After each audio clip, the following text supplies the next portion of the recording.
Okay. So just in case, I'm kind of recording the screen that includes our agenda. We just wrapped up some SSR, and our goal is to be up to page 64 for Wednesday. Wednesday for you, Thursday for Black Day. And we'll actually start talking about the text and exploring our questions and that sort of thing.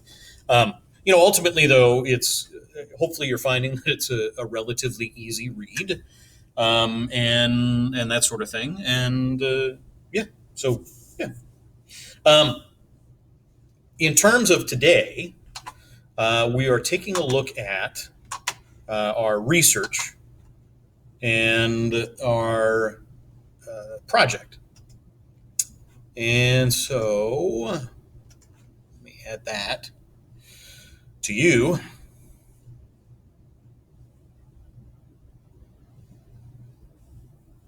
There it is.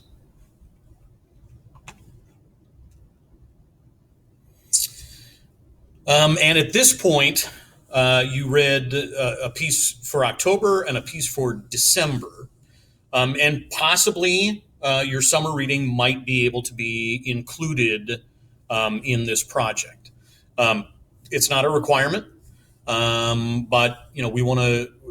It we might do some creative thinking if you want to see and explore how it might fit in. Um, and so the final goal, is to create a class that you can imagine signing up for as an undergrad.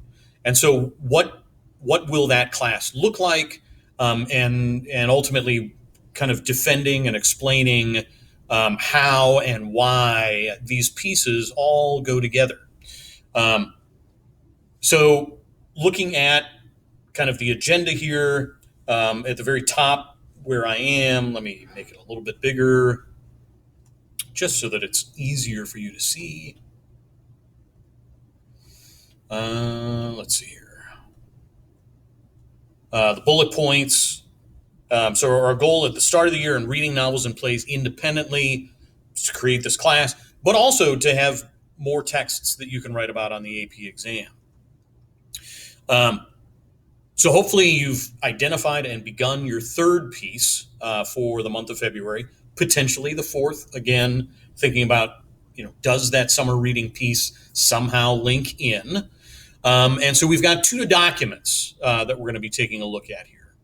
And this research that we're going to be doing is going to take us all the way up until kind of the first, first couple of weeks, possibly mid May.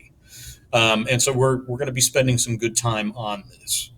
So first is a new document, and hopefully it'll share with you. If I share this tab instead, it's going to go away.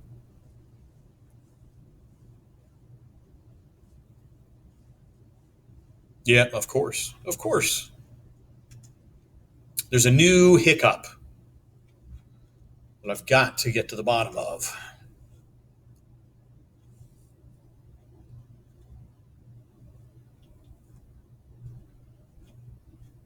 Come on. Yeah, and so now I'm realizing this is exactly why I stopped recording, because it slows everything down painfully. It hurts. It hurts a lot. Trying to zoom, it's not zooming. Whoa, and there it goes. There's the zooming.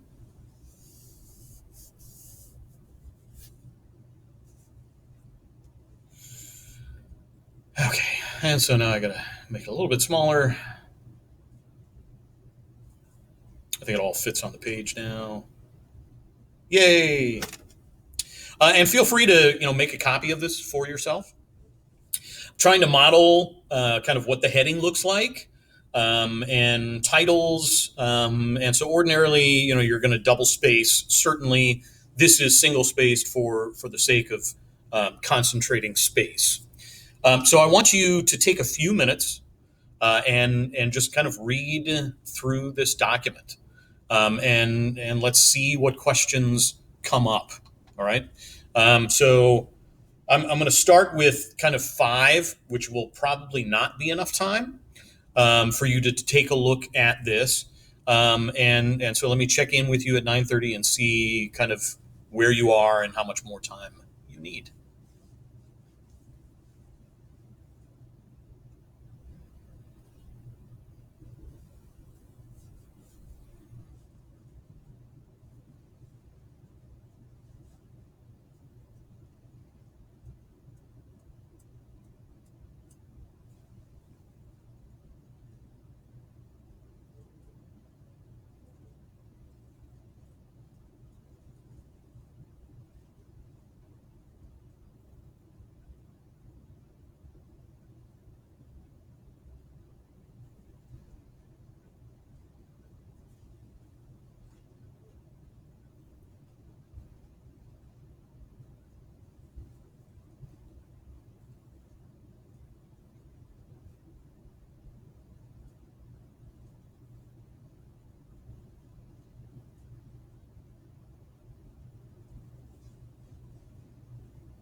So it's 9:30. How many of you need a little bit more time? Does anybody need a little more time? Okay.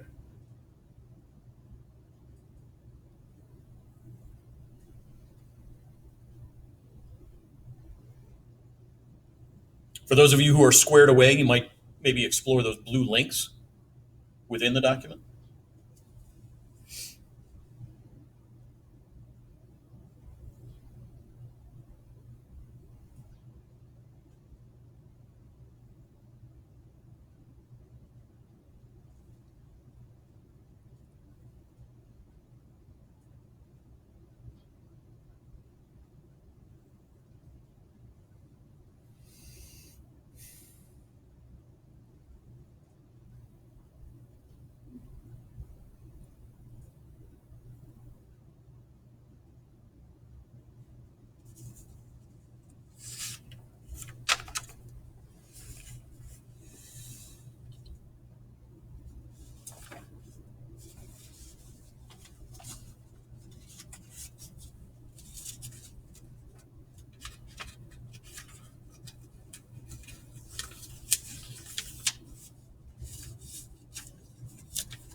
So, what is it that you find yourself asking? What is it that you're maybe struggling with at this moment? What are your concerns?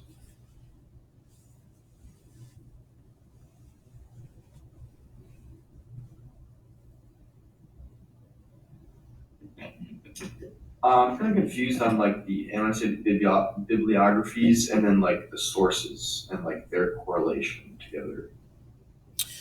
So part of it in the development of an undergraduate literature course, part of it is kind of making a case that the pieces that you selected belong at the undergraduate level.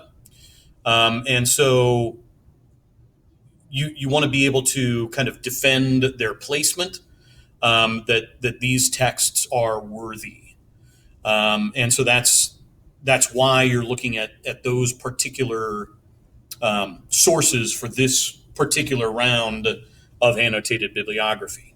Um, it's ultimately the only annotated bibliographies that you will do, and some of the reasoning behind that is so that you get a taste of the requirements of an annotated bibliography.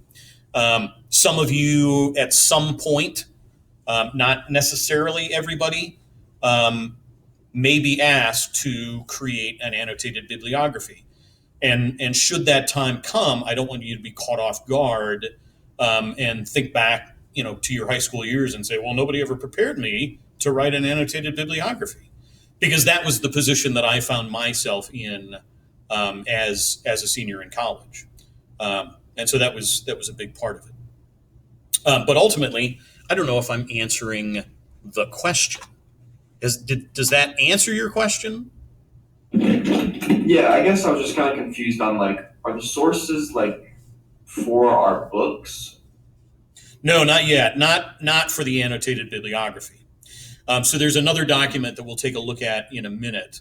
Um, you will need to include, at some point, part of your research will be, either like a criticism or a literary review of the literature, specifically of the titles, for each one of the titles that you read.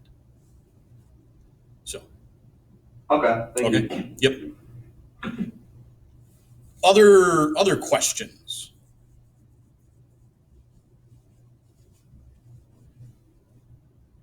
or uncertainties, clarifications that I might make? Could you clarify the 2B task? Yes. It was one of the annotated bibliographies.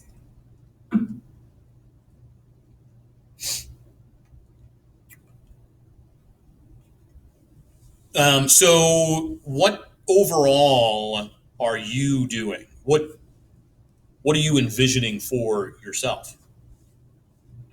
I'm my literature course is the perception of women in the I think 19th century. Okay. So,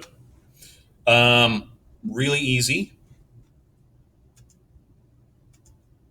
And let me see if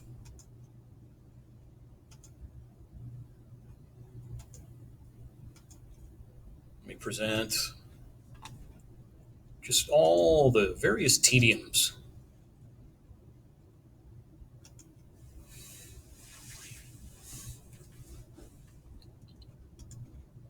'19th century, is that what you said?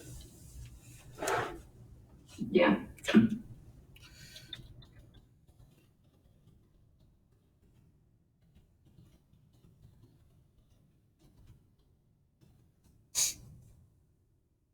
See what I searched for? Representations of women in 19th century literature syllabus. We might not be so lucky, but we've got a couple of encyclopedia sites. And so here's one from City University of New York, characterization of women in the 19th century. So I'm going to right click on that and open it in a new tab. Let's see here, umbc.edu, University of Maryland, maybe? I'll right click that too. Mm.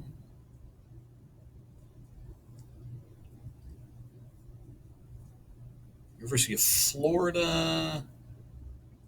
Well, let's see who Caroline K is, if that's her name. Hopefully that's her name. Oh, UMass. There we go. That might be a good one. Oh, that opened in a new window. Whoops.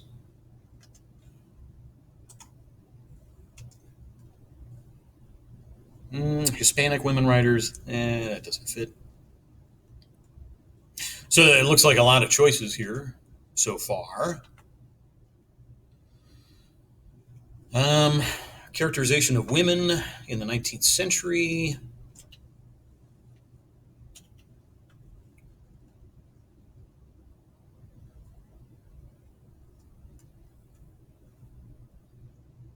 World literature 1650 to present. Let's see here. Syllabus. What's the syllabus?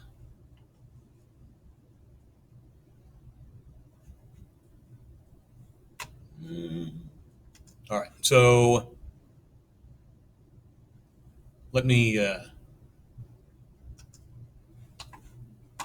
share how we, kind of go about finding these things. So City University of New York has this blog.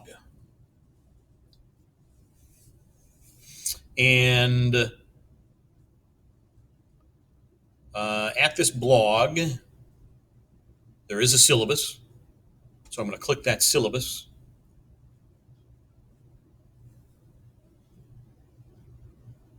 For spring of 2012. Oh, got to download it. Ooh, boo.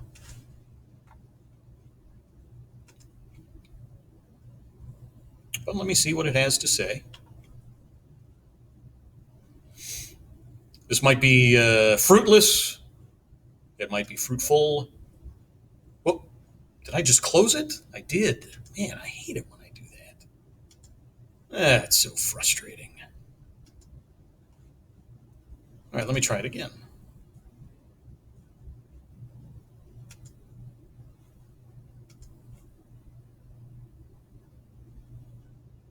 Why did I close it? Why did I do that?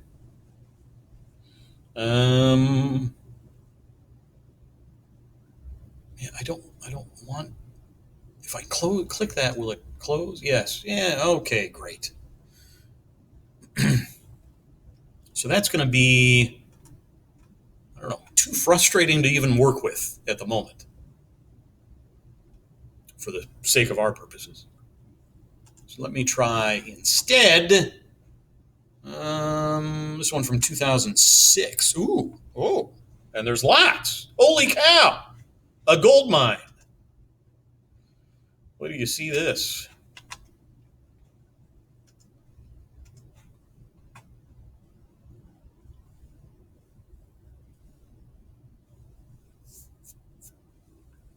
Syllabi on the web for women and gender-related courses.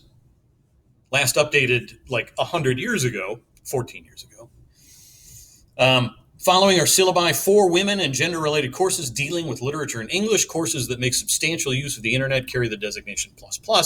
Those making at least some use carry the designation plus. We've got African American women playwrights, American authors, American women authors, American women poets and their readers, Arab women authors, art and politics of black women writers, canon revision, William Faulkner and Toni Morrison, contemporary critical theory and Edith Wharton's fiction. So early romantic period, 1789 to 1816. Let's see here. Probably, what's going to be best? History, nation, gender in post-colonial narrative. No. Jane Austen in popular culture.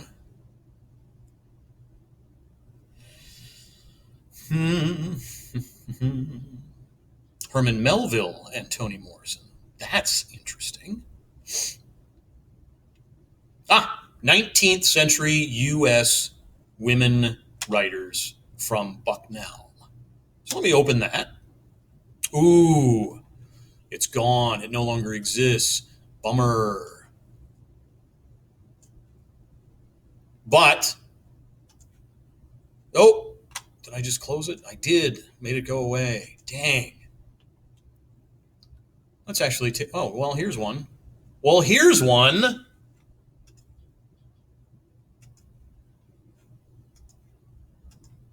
So it's going to take some trial and error. But now here's the syllabus.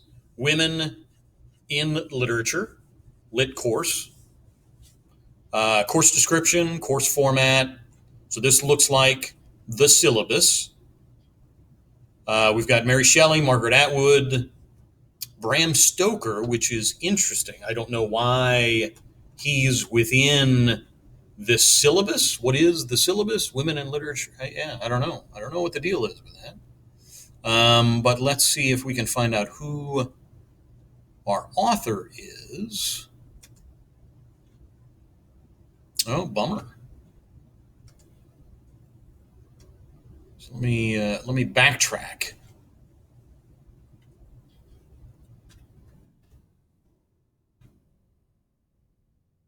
Take us where we need to go. Yeah, hey, there we go.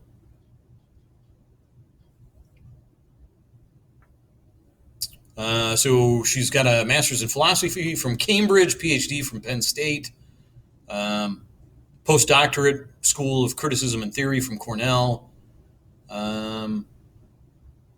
joint law degree and MA from the University of Florida.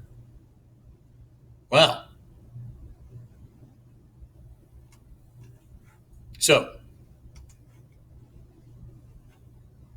sometimes you can hit a home run with, just kind of the general idea, and then adding within the search undergraduate literature syllabus. Sometimes it takes a little bit more effort than that.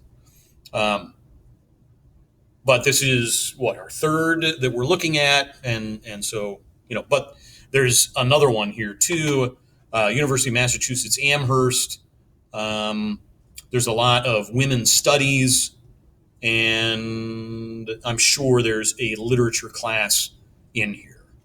And so part of the rationale for this is to be able to make a case that a class like yours or akin to yours, related to in some way, has been taught before at the undergraduate level, or that contains your texts.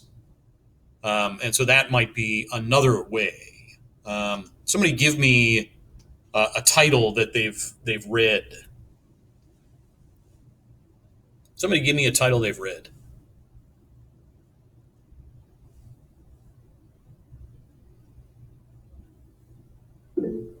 Great Expectations. Okay.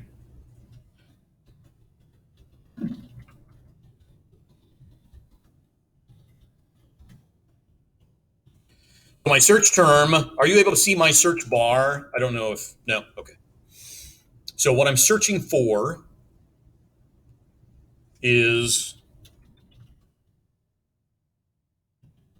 Great Expectations, undergraduate literature syllabus.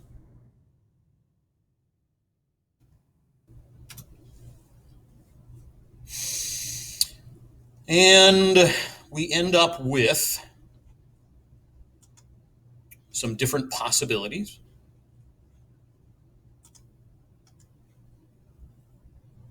How to create a syllabus. Well, that's interesting.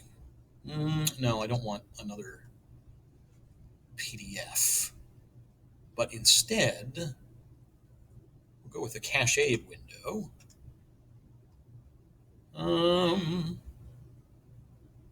Georgetown. Will that open for us? Yay, it will. And let's try USC, I think.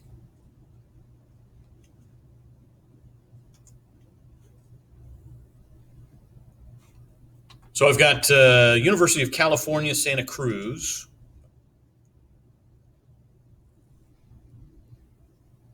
And I'm not sure exactly what's happening here with this, but might be useful. Maybe it's not.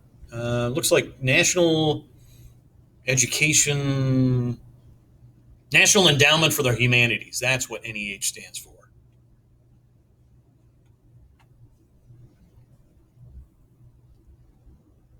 And so this is Reimagining Jane Eyre and Great Expectations.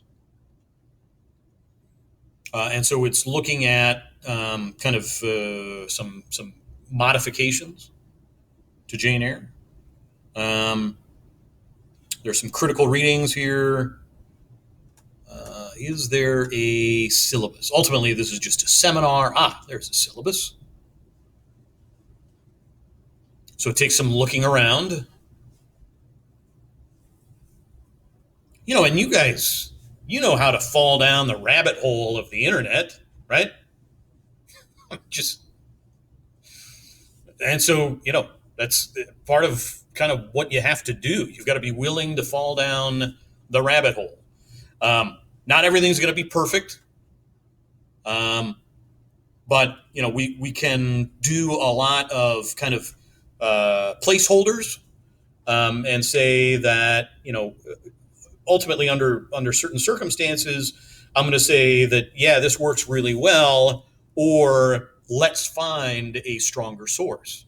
And frequently, I'll help you find that stronger source. So this one, University of California, Santa Cruz, does not seem like it's exactly what we're looking for. So we're going to try this other one from, where was it from? University of California, Merced, I think. What do I want? What am I trying to share with you? Or maybe it was the Georgetown one. What is this? Yeah, that's the one. That was the cached page. Because I didn't want to have to open up something else somewhere else. So this is British and American literature from 1830 to 1940. So it's a very odd kind of use of years. It's over a century, and it's not like strictly the 19th century, and it's not strictly the 20th century. So it's this odd sort of placement. And so there's an explanation. In this course, we explore the literary history of the British Isles and North America in the great age of modernization. So it's modernization and the Industrial Revolution. Rise and fall of the largest empire in history, national and international trauma, paradoxical age of democratization and individualism, blah, blah, blah, blah, blah. So it kind of explains things. Required texts, Great Expectations, Elizabeth Barrett Browning, Aurora Leigh. We've got Oscar Wilde, T.S. Eliot, Virginia Woolf, Rudyard Kipling. So essays, short stories, poetry, fiction, just lots of interesting sorts of things going on here. And so that's one that might be workable. And that came from searching one title, and everything else. And so, Grace, overall, like, what are you thinking for your class?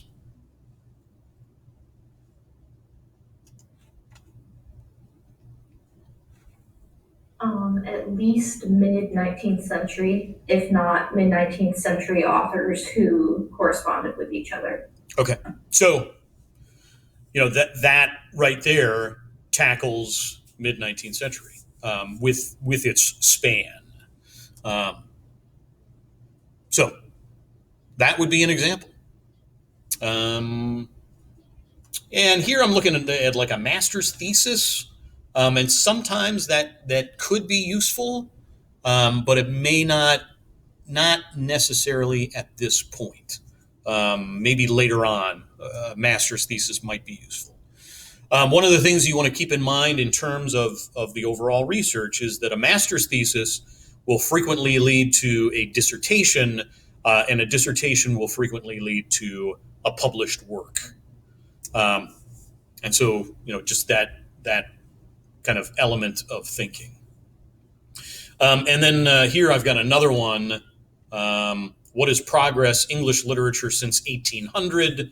And there's only 4 required texts, but one of them is an anthology. So 3 novels and then a larger anthology, which is interesting. So, all right. I don't know what else. Other questions that are kind of formulating in your head.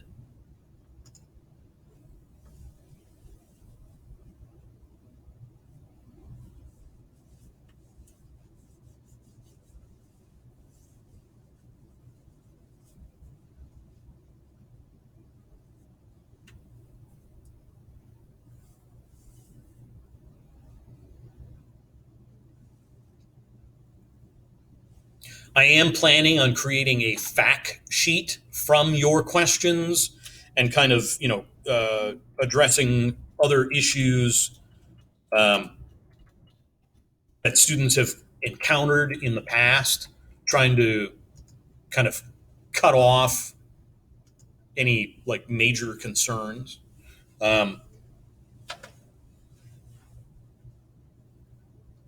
But it's certainly a lot to kind of take in the moment. You'll get lots of time in class to work on it.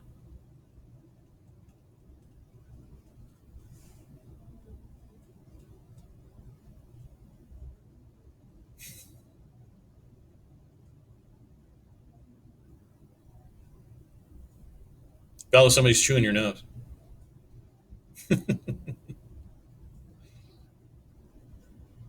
Anything else you can think of right now? Okay. So, next. So, there's a deadline embedded in this particular document. And that deadline is for 3 annotated bibliographies. And that'll be due no later than February 12th. Ideally, I would get it from you February 10th. But there's not going to be like any kind of lateness. Being honest with you, I will never lie to you. And if I do, I will tell you that I've lied to you, and I'll try to make amends for that falsehood.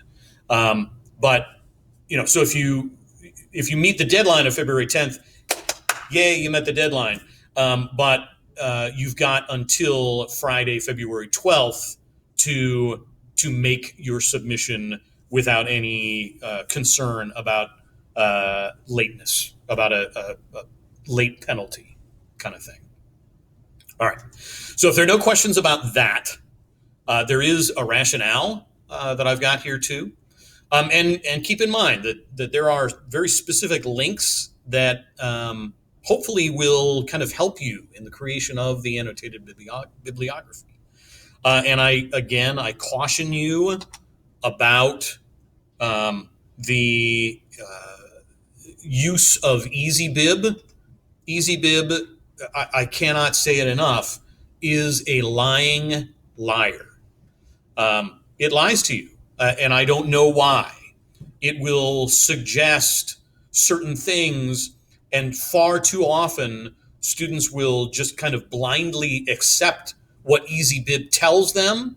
And I'm looking at it and I'm thinking, this name doesn't exist anywhere on the page. And so where is this information coming from?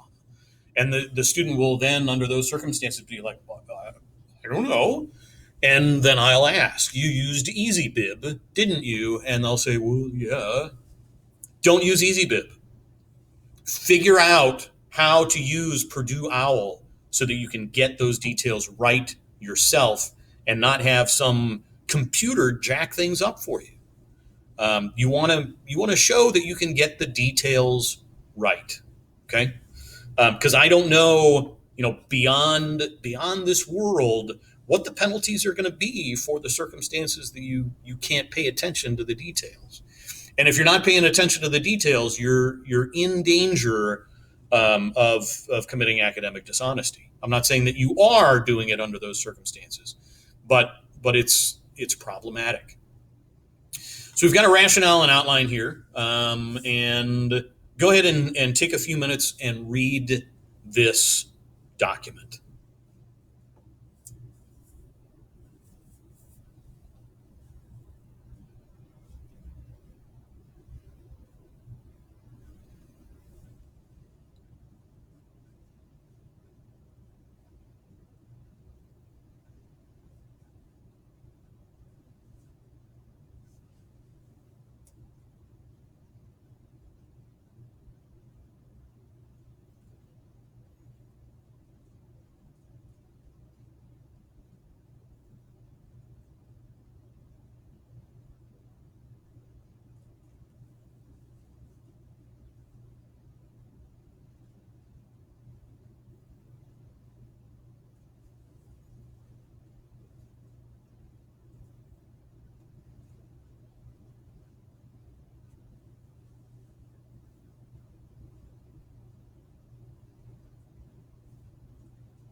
So we only have a few minutes left.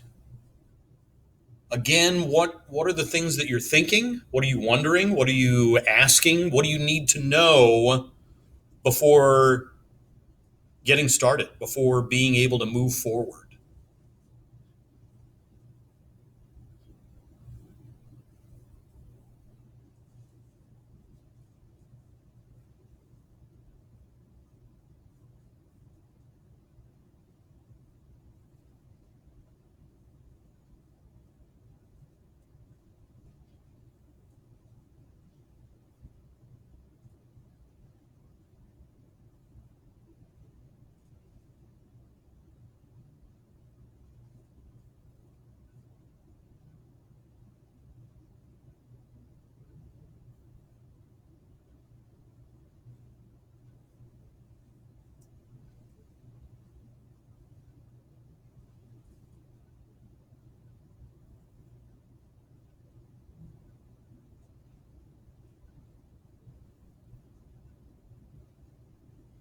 Is there anything that you're struggling with?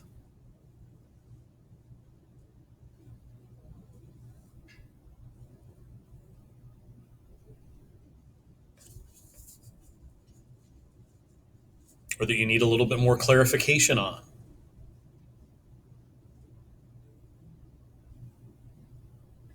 So for the essay we're writing, is it basically we're creating a course and then our essay is like just describing what the course would be like? Or is it like defending why our stuff would fit in a college course? Or a little bit of both. A little bit of both. Okay. Okay. So if we take a look at, let's see here. I think I linked it on here. Nope. Not there. I think it's on the other one. And I'm going to send you a link in the chat. It looks like, did I? Yes.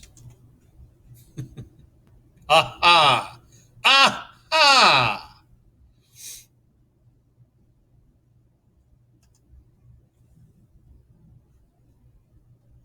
Come on now. There we go.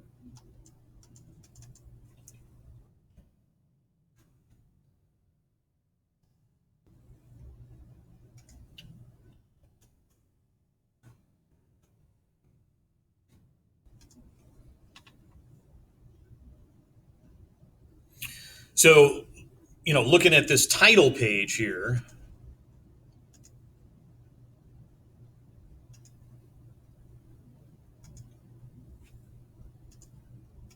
which is not something that you would include.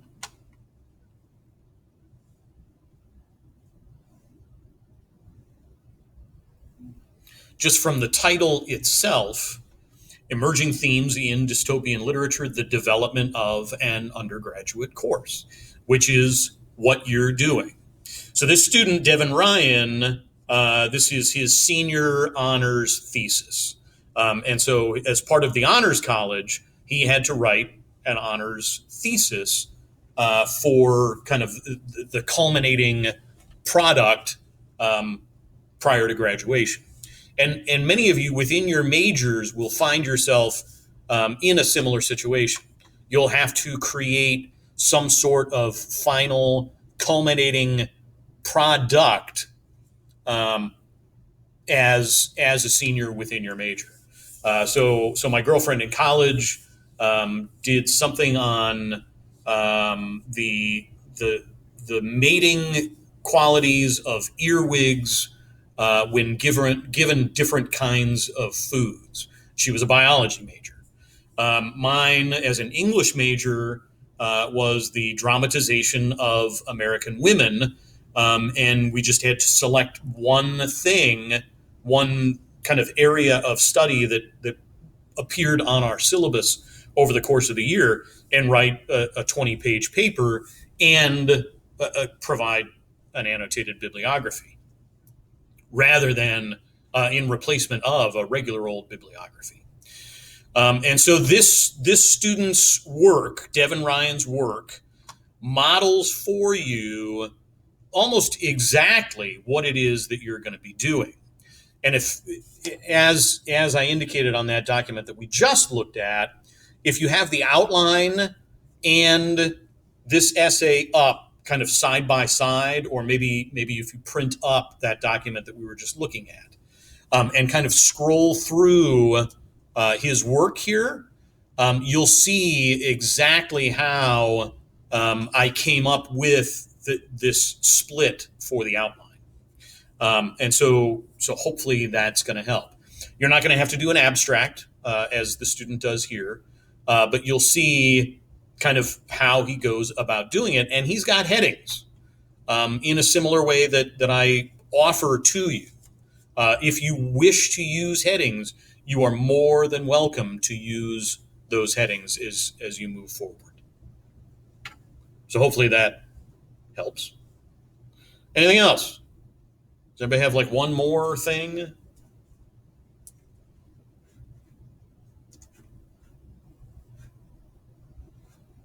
And ultimately, I imagine there's a ton, but